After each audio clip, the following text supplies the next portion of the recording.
Bonjour tout le monde et bienvenue dans une nouvelle vidéo. Et si je te disais que selon Nietzsche, tu ne n'es pas libre, tu deviens libre.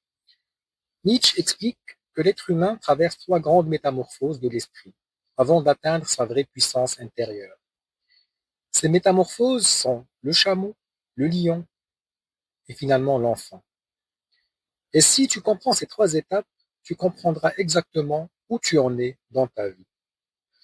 La première métamorphose est le chameau. Le chameau est l'esprit en fait qui porte tout. Le chameau représente l'homme qui dit toujours je dois obéir, je dois réussir, je dois satisfaire les autres, je dois respecter toutes les règles, porter les attentes de la famille, porter les traditions, porter la peur du jugement. Le chameau est fort, il porte beaucoup, mais il ne choisit pas sa charge.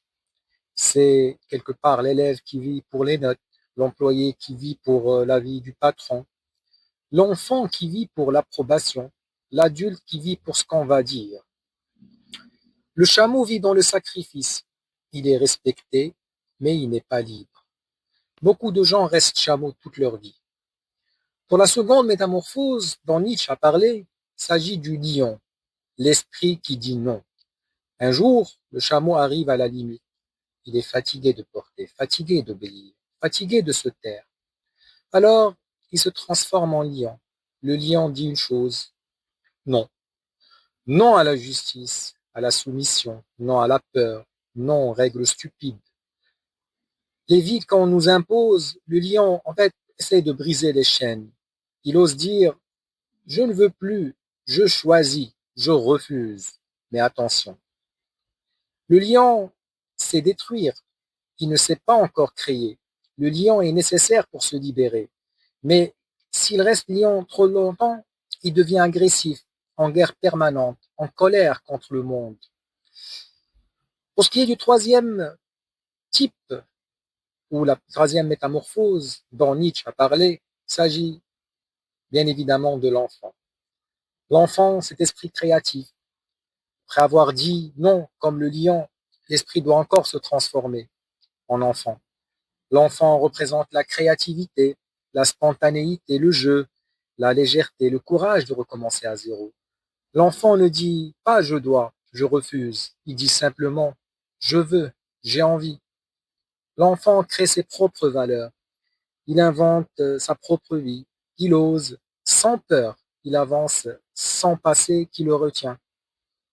C'est là que naît la vraie liberté, la vraie puissance, la vraie authenticité. Nietzsche ne te demande pas d'être un bon chameau pour obéir ou un lion éternellement en colère. En fait, ce que Nietzsche veut vraiment dire par ces métamorphoses, c'est quelque part, chacun de nous doit atteindre cet état d'enfant créateur. Beaucoup de gens naissent chameaux, deviennent parfois des lions, mais n'arrivent jamais à redevenir des enfants. Ils savent dire non, mais ne savent pas, ou plutôt ne savent plus dire oui à la vie. En conclusion, pose-toi une seule question. Aujourd'hui, es-tu un chameau qui porte tout, un lion qui se rebelle ou un enfant qui crée sa propre vie? Nietzsche nous enseigne une chose essentielle. Tu ne deviens libre ni en obéissant, ni en combattant sans fin, mais en créant ta propre manière de vivre. Si cette vidéo t'a ouvert les yeux, abonne-toi pour d'autres leçons de philosophie sur Minute Philosophie.